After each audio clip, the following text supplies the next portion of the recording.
तारक मेहता का उल्टा चश्मा। चलो बच्चों, अब हम वहाँ जाते हैं जहाँ पे गांधी बापू ने अपने स्कूल के साल बिताए हैं, राजकोट।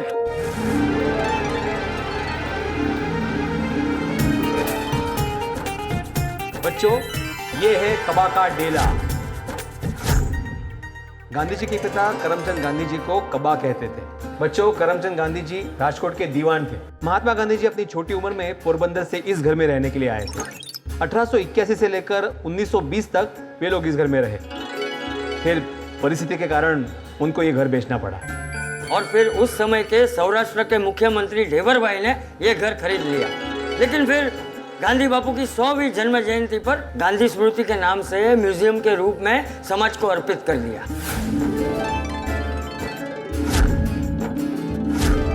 जहां हम खड़े हैं ना, वो है गांधी बापू का कमरा। गांधी जी अपने स्कूल के दिनों में यहीं रहते थे। और बच्चों, तुम्हें पता है, जिंदगी में कभी भी शराब को और मांसाहार को ना छूने की और हमेशा सत्य बोलने की प्रतिज्ञा उन्होंने यहीं पे ली थी। और यहीं पे उनके मन में क्रांतिकारी विचारों का जन्म हुआ था। और फिर इसी घर से वो साउथ अफ्रीका गए थे पढ़ने के लिए।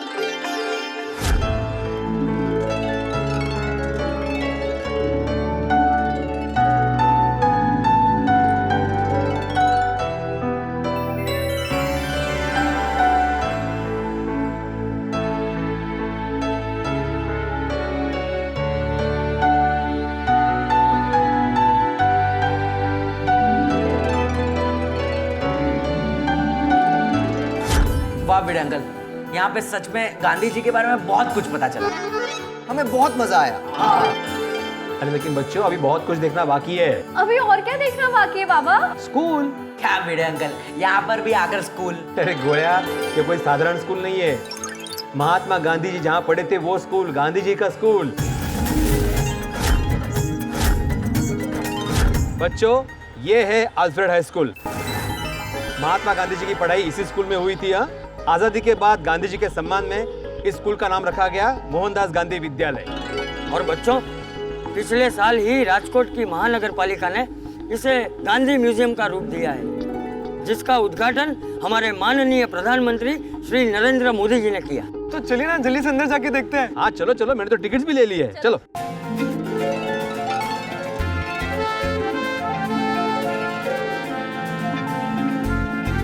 देखो बच्चों, इस दृश्य को देखो।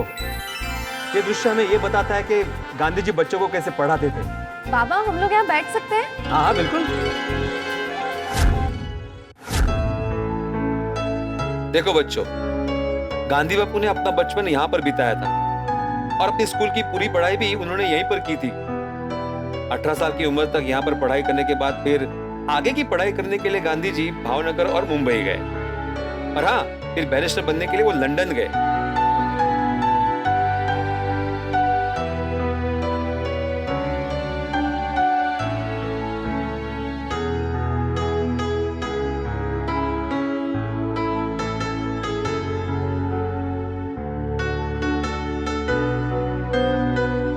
गांधी बापू की मार्कशीट, ये देखो, यहाँ पे उनका नाम है मोहनदास और यहाँ पे लिखा हुआ है पास।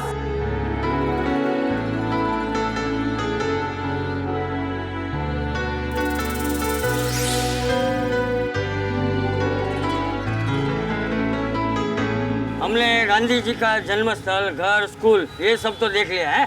अब हम जाएंगे गांधी जी के आश्रम।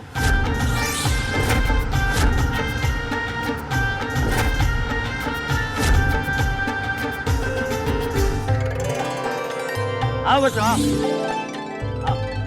ये देखो, ये है गांधी जी का कोचरब आश्रम। ये गांधी जी का देश का सबसे पहला आश्रम है। मतलब अहमदाबाद में गांधी जी के दो आश्रम हैं? हाँ, इसकी स्थापना साबरमती आश्रम से भी पहले हुई थी 1915 में। यहाँ पर लोगों को स्वावलंबन, समानता, सादगी, शिक्षण जैसी आंतरिक और आर्थिक उन्नति से जुड़ी चीजों का प्रशिक्षण दिया जाता था। और इन सब प्रवृत्तियों के लिए जगह कम पड़ने की वजह से गांधी जी ने साबरमती आश्रम की स्थापना की।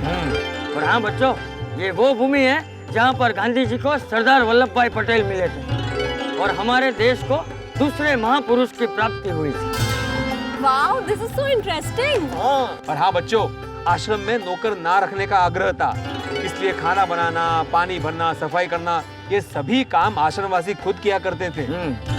चलो अंदर चलते हैं। साउथ अफ्रीका से वापस लौटने के बाद गांधी जी ने भारत में अपना पहला आश्रम बनाने के लिए अहमदाबाद को चुना और इसी कोचरब आश्रम से भारत में गांधी जी के सत्याग्रह के प्रवास की शुरुआत हुई।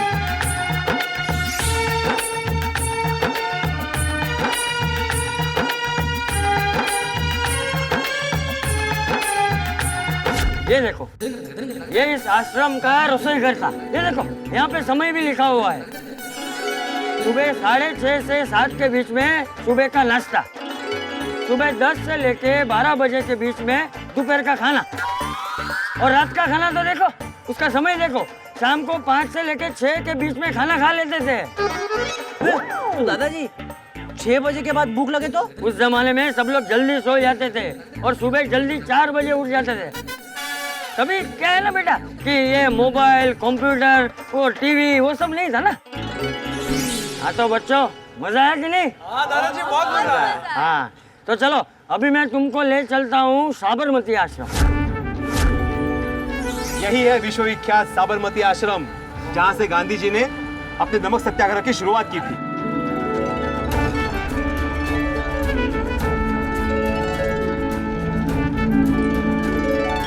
बच्चों, ये साबरमती आश्रम यहाँ पे जितनी भी भाषा में लिखा है ना, वो सारी भाषाएं महात्मा गांधी जी को आती थी। अरे बच्चों, वो देखो गांधी जी के 3 बंदर। पुराना बोलो, पुराना देखो, पुराना सुनो।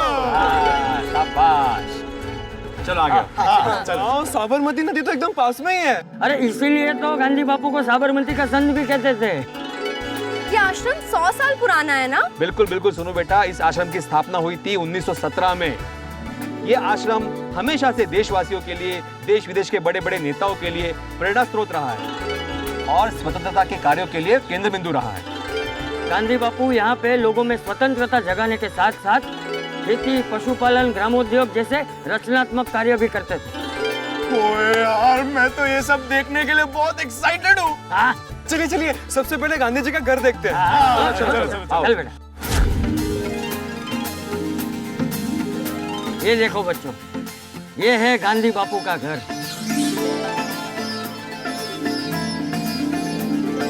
तुम्हें पता है बच्चों, उनका टेबल, उनका चरखा, उनकी बैठक आज भी यहाँ पर है। सच्ची? हाँ, वो यहीं पे अपना सारा काम करते थे और यहीं पे सबसे मिलते थे। चाचा जी, वैसे हम कल्पना ही कर सकते हैं ना, गांधी जी ने यहाँ पर बैठकर कितने बड़े बड़े नेताओं के साथ चर्चाएं की होंगी, देश के हित में ऐतिहासिक निर्णय लिए होंगे। हाँ, बीड़ा अंकल, आपकी ये बातें सुनकर तो मेरे रोंगटे खड़े हो गए। हाँ वाह। वैसे टप्पू से ना, गांधी जी पूरे 12 साल यहाँ पे रहे। हाँ, वैसे बीड़ा अंकल, ये लोग क्या कर रहे हैं? ये लोग नमस्ते।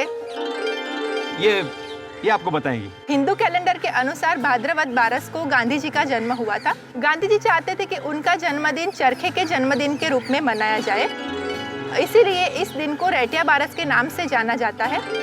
आज भी इस दिन की याद में बच्चे यहाँ पर आते हैं और चरखा काटते हैं। वाह क्या बात है। हम ये कर सकते हैं? हाँ हाँ, क्यों नहीं, चलिए आप मेरे साथ।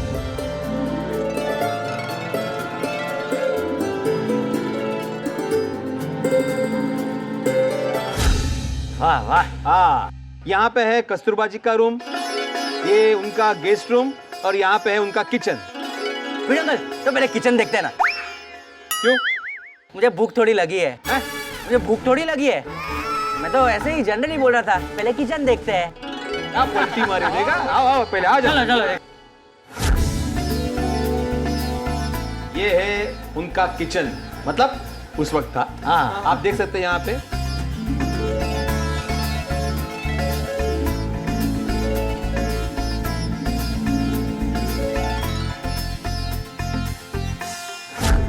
ये देखो बच्चों, आचार्य श्री विनोबा भावे जी और मीरा बहन यहाँ पे रहते थे। ये उनकी कुटीर है। आ जाओ देखते हैं।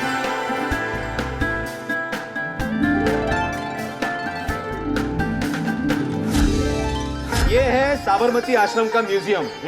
यहाँ पे गांधी जी की कुछ पुरानी चीजें, कुछ पुराने लेटर्स, कुछ पुराने फोटोग्राफ्स है जो हम देखेंगे। हाँ, आओ इस तरफ।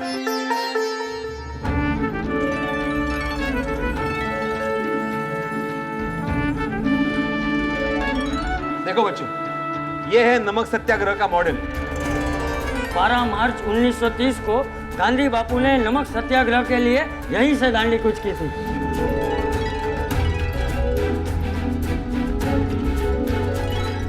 तुझे पता है टपुड़ा, गांधी जी ने इस चरखे की मदद से लोगों को खादी वस्त्र बनाना सिखाया ताकि लोग आत्मनिर्भर बन सके। और जहाँ पे ये सब सिखाया जाता था उस जगह को उद्योग मंदिर के नाम से जाना जाता था।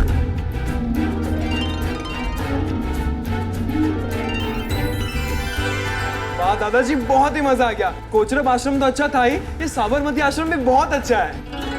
चलो चलो।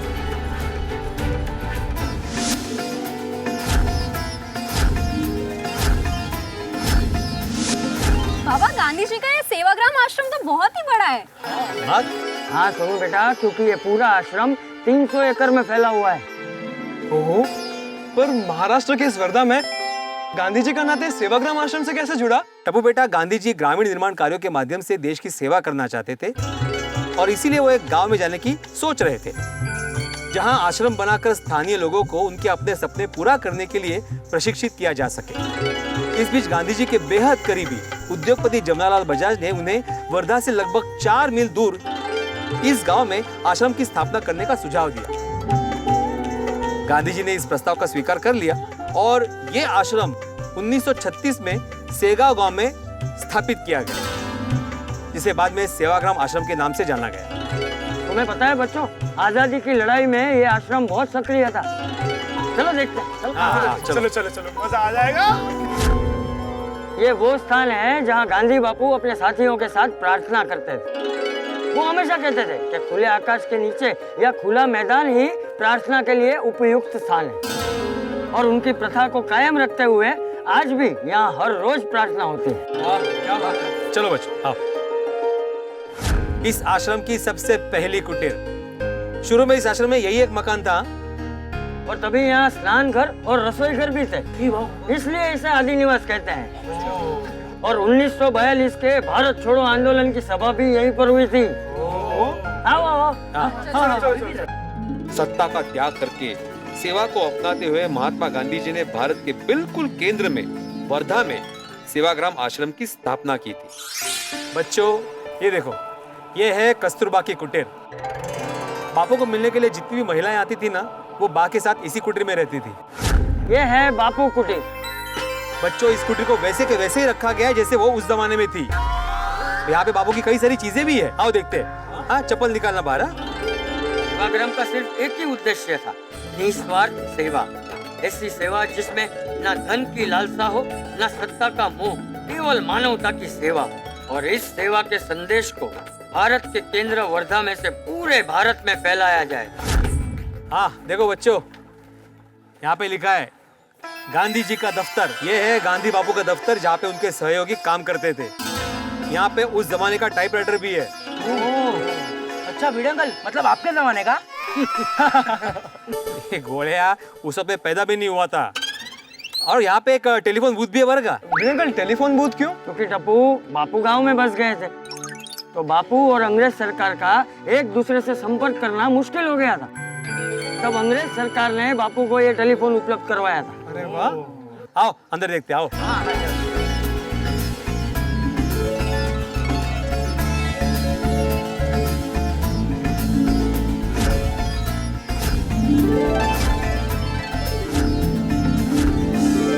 सेवा, सादगी, सर्वधर्म संभाव और अहिंसा, ये 4 सिद्धांत गांधी जी ने पूरे विश्व को सिखाए।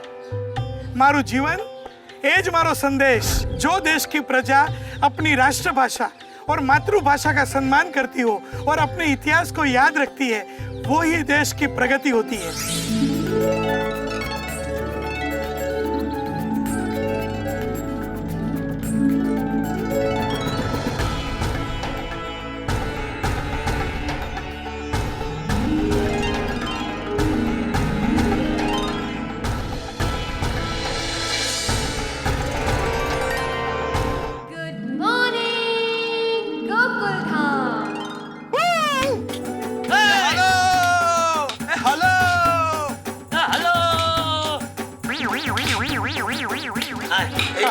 हाँ दादाजी, पहले आगे पीछे, ये उछाला मारा, आगे पीछे घुमाया मारा।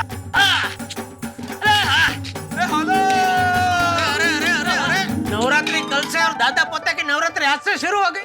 हाँ, ये टप्पू मुझे दांडिया के नए दादर सिखा रहा है। दांडिया के नए दादर? पापा स्टेप्स स्टेप्स। ओ दादर स्टेप। लाया लाया बापू लाया। बापू बापूजी लाए बापूजी लाए। चलिए पापा, आपको भी डांडिया सिखाता हूँ। अरे नहीं टप्पूड़ा, उसे रहने दे, ये एक नंबर का आलसी है। नहीं बापूजी नहीं, किसी और चीज में मैं आलस कर सकता हूँ, लेकिन डांडिया और गरबा में आलस बिल्कुल नहीं। आधी रात को उठा के बोलेंगे ना, चले डांडिया गरबा करने लग, मैं करने लगूंगा। हाँ तो चले डांडिया कर। पापा ये लीजिए, मैं अपने लिए दूसरी डांडिया लेकर आता हूँ। लेके आ। क्या कौन सा नया दादर सीखा है बापूजी टप्पू ने? उसने अभी कॉपी में कर रहा था पहले, ये नहीं ये अरे टप्पू, आ गया। ओ छोटी दया, आज उत्साह में एकदम। हाँ पापा, चलिए मैं आपको स्टेप सिखाता हूँ। तू खड़ा क्यों रह गया? चल नाच। अरे टप्पूड़ा, तुम दोनों खड़े क्यों रह गए? नाचो। नहीं बाबूजी, बस अभी मुझे बख्श दीजिए, मुझे दुकान जाना है, बहुत काम है। हाँ बेटा, मैं सीख गया हूँ, एक तो मैं सीख गया। हाँ बाबूजी, जय जिनेंद्र। मैं बाय पापा, बाय पापा। चल टप्पूड़ा, हम दोनों कर।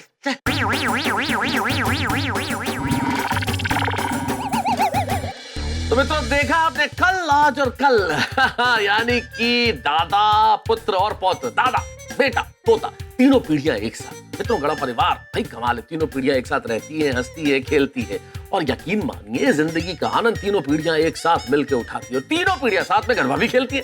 भाई गड़ा परिवार पे ईश्वर की विशेष कृपा है, क्योंकि ये बहुत आसान नहीं होता, लेकिन ईश्वर की विशेष कृपा तो है गड़ा परिवार पे, लेकिन साथ में नियति का मजाक भी है। नियति इनके साथ कभी कभी मजाक कर लेती है। अब देखने वाली बात ये होगी कि नियति डांडिया क्वीन दया भाभी और जेठालाल के साथ इस नवरात्रि में किस तरह से डांडिया खेलती, ये तो पता चलेगा जब आप देखेंगे हमारे साथ तारक मेहता का उल्टा चश्मा। और हाँ मित्रों, एक विशेष बात, हमारे इस बार के स्वच्छता सेनानी का पुरस्कार दिया जा रहा है द्वारका दिल्ली के परमार्थ एक प्रयत्न। द्वारका में हम काफ़ी ज़्यादा सोसाइटीज़ के बाहर अपना सफाई अभियान चला रहे हैं। इसी के तहत हमारी कोशिश रहती है कि हम वहाँ के लोगों को जागरूक कर सकें ताकि वो इस मुहिम के साथ जुड़ें। हम तारक मेहता का उल्टा चश्मा टीम के काफ़ी आभारी हैं कि उन्होंने हमें ये अवसर प्रदान किया। हम सबका एक ही नारा, साफ सुथरा हो देश हमारा। ढेर सारी बधाई। तो अब यहाँ नवरात्रि के माहौल में देखने वाली बात यह है कि गोकुलधाम में क्या होता है। जी यानी गड़ा परिवार, जी यानी गोकुलधाम, जी यानी गरबा और जी यानी गड़बड़ घोटाला। तो नवरात्रि के इस अवसर पे कितना गड़बड़ घोटाला होता है, रिश्तों की क्या डोर बनती है, जानने के लिए देखते रहिए तारक मेहता का उल्टा चश्मा। देखते रहिए, हंसते रहिए।